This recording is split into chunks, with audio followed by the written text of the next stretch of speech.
Chapter 21. Then David came to Nob, to Ahimelech the priest. And Ahimelech came to meet David trembling, and said to him, Why are you alone, and no man with you? David said to Ahimelech the priest, The king has commanded me a business, and has said to me, Let no man know anything of the business about which I send you, and what I have commanded you.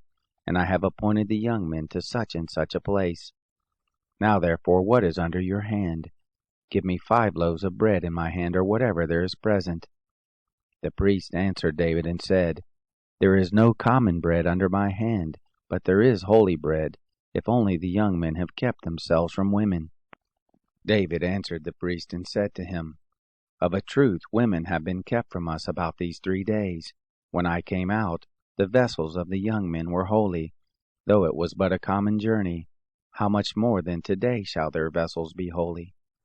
So the priest gave him holy bread, for there was no bread but the show bread that was taken from before the Lord, to put hot bread in the day when it was taken away.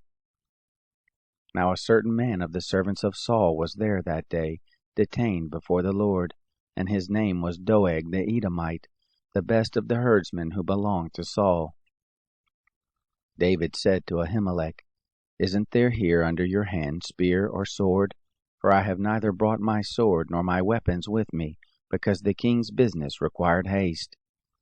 The priest said, The sword of Goliath the Philistine, whom you killed in the valley of Elah. Behold, it is here wrapped in a cloth behind the ephod. If you will take that, take it, for there is no other except that here. David said, There is none like that. Give it to me. David arose and fled that day for fear of Saul, and went to Achish the king of Gath. The servants of Achish said to him, Isn't this David the king of the land? Didn't they sing one to another about him in dances, saying, Saul has slain his thousands, David his 10,000s?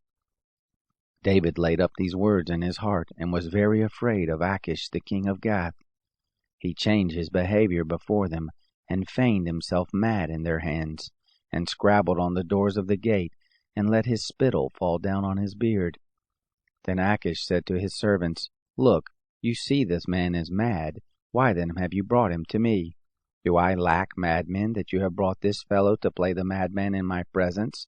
Shall this fellow come into my house?